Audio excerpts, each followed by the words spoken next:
Okay, so this is going to be the walk around video of Robert's 78 Ford Bronco IDI swap. I'm going to try and make this as short as I can because I do have a lot of history on this on my other videos. If you want to know more about this, you can go on my way too long video or the video that I would have just posted just before this one. But just kind of go an overview. So we've gotten this truck about 90% complete. I do have some parts out there in the shop, but for the most part, they are all bolted on. I went ahead and I reassembled this truck just to kind of make it easier to haul, and so that way everything wouldn't be lost in transit, because Kimber will be moving this up to South Oregon area. So when she goes to make that haul, I will be assisting, and I will definitely be doing another follow-up video on it at that point. But before then, this is pretty well the Bronco as she sits right now. I put the body back on and a lot of the other components just to kind of figure out some sizing so I can find some parts and components in the meantime. We went ahead and I put the body back on, like I said, just for ease of transport and just to get everything back together and figure out, you know, what all was missing and what all was possibly needed. And there's a lot, but there's not a lot that I can't find.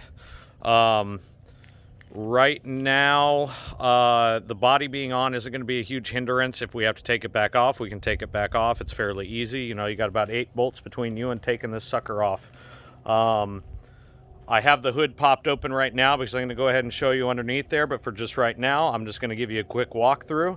So the fender that you see in the front here was actually on this truck before. That's actually a Ford replacement. There was an old Ford replacement decal on that.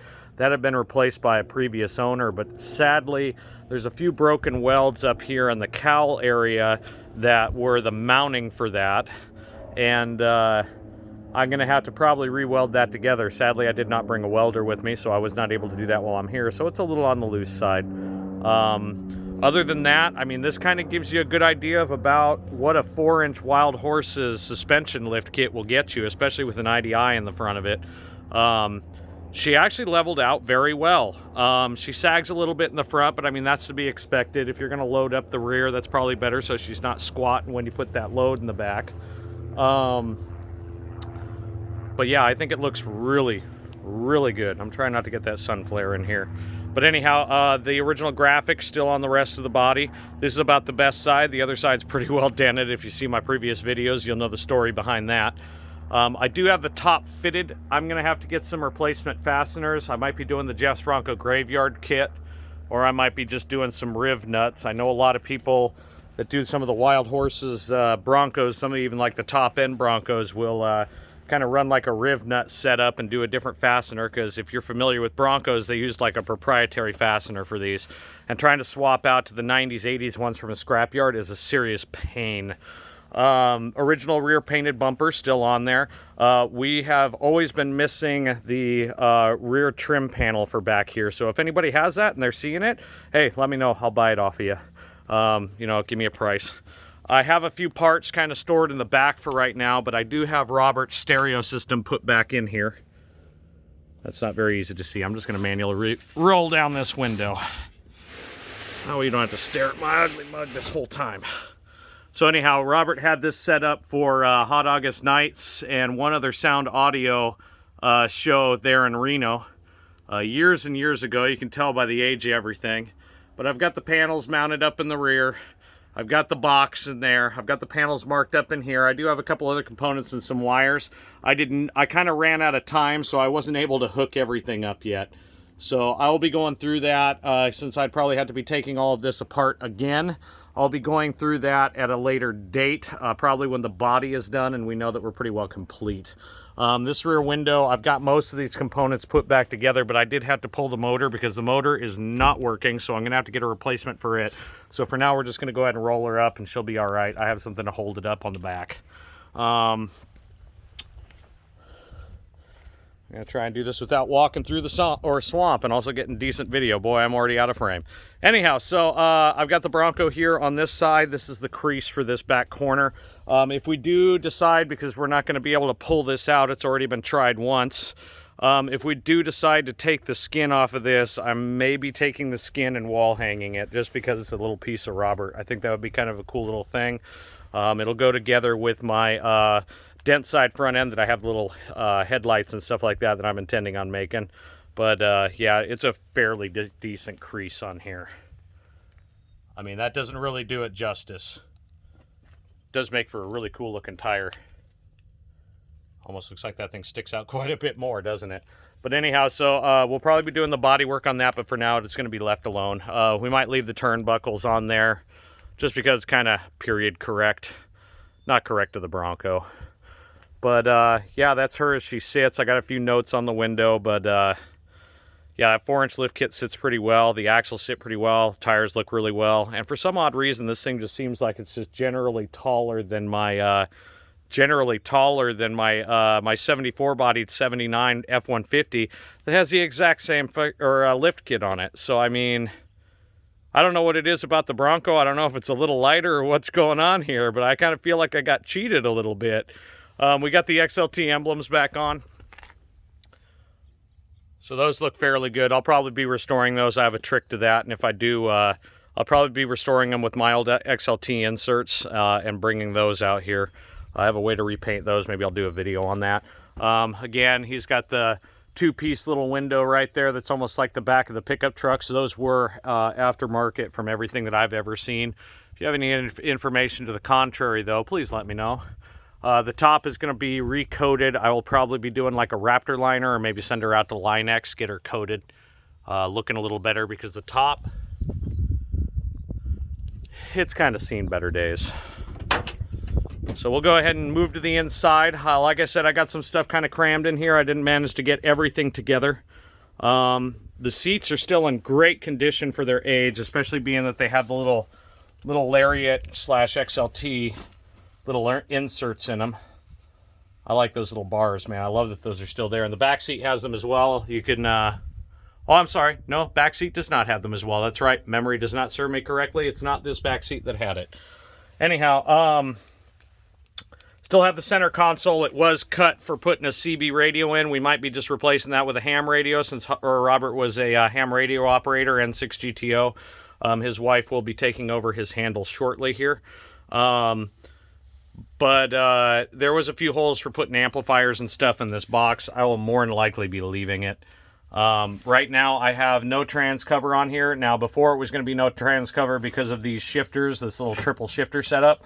Now it might be an issue because the way that this triple shifter setup is set up, we might either have to be cutting the back end of the shifters down to move them over to keep from cutting into this area right here and getting them to clear.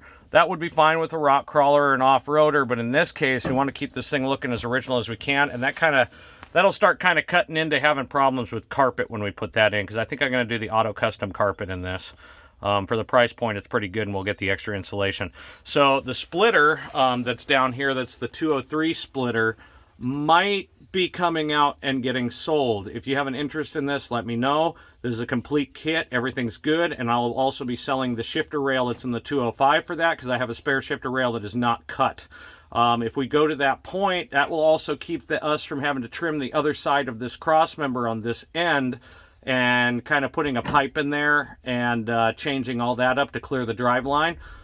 It'll save me some work there. It will also save us a little bit of money on the project for getting the drive shafts in, because we're going to have to lengthen this drive shaft and shorten the other one. Now on a pickup truck, short bed pickup truck, long bed, doesn't really matter, you know, standard cab, crew cab, super cab, it really wouldn't matter the rear drive shaft being a little bit shorter. On this Bronco, I think it's going to be a little bit too short. I kind of worked the number on the angles and how long it'd be. Even with a double cardan joint, I've kind of got it at a really bad angle at 4 inches of lift. So I don't think that this kit's really well suited for a Bronco. I think if this was the Northwest Fabworks black box, we would be okay. But I don't know. ORD did some weird stuff with this, and it's kind of like they just kind of didn't care and slapped it together. So it's not a bad kit, but it's not well suited to this application at all. So I hate to do it. Robert had the dream of having this splitter in here. I don't see that many benefits, especially if Kimber's going to be driving this thing again. We're going to have to teach her stick shift, but that shouldn't be too hard in this. I learned in a truck much like this, and it was fairly easy. But anyhow, so this might be coming out, might be just a straight 205. Then we only have to do the 1350 drive shafts front and rear, and we should be good to go there. Even without the splitter, this thing being the 613 front or first gear, it's gonna be low and slow, man. So it's gonna do pretty good, especially in four-wheel drive low. Anyways, I'm gonna get away from this now. Thankfully, I did not cut that already as I whack my camera. I have the dash off because the signature that is on the orange truck that I'll be featuring in one of the following videos, maybe after the 79, but I will be recording that tonight, is probably going to be signed by the same individual. Stay tuned on that one. I might have to replace the dash though, or I'm going to be having to put in an insert here because this was cut out for the stereo that was put in the 90s. And I don't have support anymore. So I am leaving the dash panel off because it's in good shape, the one that we had for a replacement. But for now, it's not going to work very well. And putting a regular single DIN radio in here really gets rid of a lot of support. So we were going to put another, what is that? Retro Sound Model 2 in this. That was our intent, and we're still going to do that. I will be getting a Model 2. And throwing her in here, but I might have to get a dash section and either inset it in here, weld it up, or get another dash. I have not decided yet. I think that's all going to depend on what I manage to find first.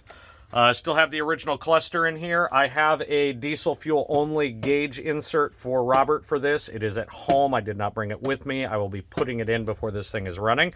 You can get that out of the 80s vans as I hit the turn signal. Anyways, you can get that on the 80s vans and stuff like that that had the IDIs in them, so they fit fairly well. We have his original Grant steering wheel here. I did not get the chance to get the horn button in. Again, this thing's still kind of a work in progress. It's only at 90%, not at 100. I put his old floor mats in. And sadly, we don't have the key for this anymore. We have the key for the truck, but I don't have the key for the damn hood release. So I kind of have to keep it pulled back like that just to keep it going. I will be putting another one in there. I have a small collection of those. No, they are not for sale. Anyhow, I have a small collection of those, and I have the ability to rekey these. I have some tumbler sets, so I'm going to go ahead and rekey when I have a copy of Robert's key. So that will be done. That was a premium option that was original on this truck. I'll more than likely be adding the switch panel in here and maybe cutting it out. I have not decided yet. If we get another dash that does not have these holes in it, I might just leave it alone. We'll find a way to put some custom switches in here without cutting the dash up again, but that was a big popular thing 80s and 90s if you were around. Like I said, again, I have most everything in here. I got the headliner just kind of sitting up there, so please excuse me. But I've got the rear seat in. Rear seat looks damn good. I managed to fold over the bottom edge of it, so it's good. A few dash panels, a few things for the air conditioning. I didn't want to get lost in transit or damaged, so I left them in the Bronco. We got the original dome light in there. I do have a replacement out of an 80s truck that is in almost damn near perfect condition, so that should be good. Dangling wire here for old radio antennas. I think this was a 2-meter receiver, and then that one right there was the K40 whip. I will be getting a new K40 whip surface mount. We'll be putting the K40 whip back in here, and it is actually sitting in the back currently for the whip itself. This, I might be making this a 2-meter 440 with just a new plug-in on the bottom. But yeah, I'm getting notifications now. Great. Thanks for ruining my video, guys. We put Robert's old money clip up here on the visors with his initials on there. I thought that was kind of a cool touch. I found that sitting around in the center console, so I figure it was with the truck. It'll stay with it. No gaskets, so it sounds like hell when you close it. The next thing that I think a lot of people are after, I left the hood open for, is this puppy. I don't have everything rewired yet, so please excuse the wiring mess. But that is the 6.9 IDI. Again, coated pistons, nitrided surfaces, anti-friction coatings, the works. Fly cut pistons down so that way they could have the tops domed down for a lesser compression ratio and more volume for the turbo. All the R&D goodies. You've seen this before if you've watched my videos. I'll have more on this. PowerMaster alternator. So anyhow, I'm going to be capping this off for storage. I'll be capping off all the rest of the little orifices. I left everything open just in case. The only thing that I've run into is I have a little bit of a clearance issue over here with the air box. That was half my own fault, and then half of it was because of not really centering the body perfectly. I have about 1/8 of an inch it can go this way. I more than likely will be centering the body though, and maybe giving this about a 3/4 to 1 inch body lift with some custom pieces. So I'll be turning those with the lathe that we either have at work, or I have a friend of mine that has the ability to do that as well. Fender mounted glow plug relay like I had before. This battery is deader in hell, but I'm just having it there just for mock-up purposes. We do have a Group 34 box that is going to be going in here and over here. I have the original box for that side. That is a replacement fender out of a pickup truck. So I will be swapping out the components that were mounted onto that for the dual battery system and putting them in. Other than that, I mean, I'm sure you've probably all seen an IDI. This isn't exactly the best time of the day to try and film it, but I've got to leave in a few hours. I tried fitting the 093 set on here. It does fit with everything, but it's not going to fit very well with how I wanted to go ahead and run the intercooler tubing and a few other things. I also don't like its proximity to some of the firewall. So to save myself some of the effort and time that I could be putting into other things, I will be trying to get a hold of Justin at R&D IDI Performance and either getting one of his turbo sets, which he's kind of backlogged at the moment, or I might be bringing it down to him, or I might also have another option to go ahead and fabricate my own. I would like to try and avoid that because that's going to be more work than trying to fit the 093, but for now the 093 is boxed up and we'll figure out what we're going to do with it from there. If it doesn't wind up working, I might be just putting it back to the 79 because that's what it was originally intended for. But yeah, that's pretty well her. Isn't too much more to look at from there. She's beautiful. She's not going to win any beauty pageants, but she doesn't have to. So I will keep you up to date on this truck as much as I can. I think the next I'll be touching on this is when we go ahead and move her. Which might be about March or April, somewhere around in there. So stay tuned for that. I'll be updating you with more things for parts and stuff, probably doing bench top. And everything that I get in, I will go ahead and give you an update on once I get it. Maybe we'll do a couple unboxing videos. Those can be fun. Just to kind of go over it. I did go over the front end here. Everything is secured finally. I do have a few components that I got to play with. The nut never got put onto the adjustable track bar, but we do have that. So that'll be done. But yeah, she's a beautiful mess, man. So thank you for watching. Please like, subscribe. The likes don't matter too much, but I do like to know that you do like when I'm producing, even though it's not the best. The subscriptions, if you haven't subscribed already and you're interested in watching stuff on dent sides, this Bronco and a few other the truck builds, you're definitely going to want to subscribe because A, you'll be notified, and then B, it also helps me out. I mean, it'll allow me to monetize this, and I can go ahead and put that money towards this Bronco. I do not own this Bronco. This is not my own, but I did do a lot of work on this thing. I did a lot of time and effort into it. I want to see it done. So anything that I earn for monetization from this channel will be going into this Bronco all the way up until its completion. I am not a rich man. I am not a poor man, but I make enough money to make it by and get my bills paid. So because of that, I don't need the extra income from going ahead and doing this monetization. That income is going here. So the more you get people to subscribe, the more likes, the more activity I get, comment section, let me know what I'm doing right, what I'm doing wrong. A pat on the back every now and again doesn't hurt. It helps us out. It helps Kimber out. It helps this Bronco out, and it helps me out because I know that I'm doing something right and keep me motivated. So anyhow, I'll go ahead and sign off from here. Thank you for watching to this point. I really do appreciate it, and I'll see you on the next one.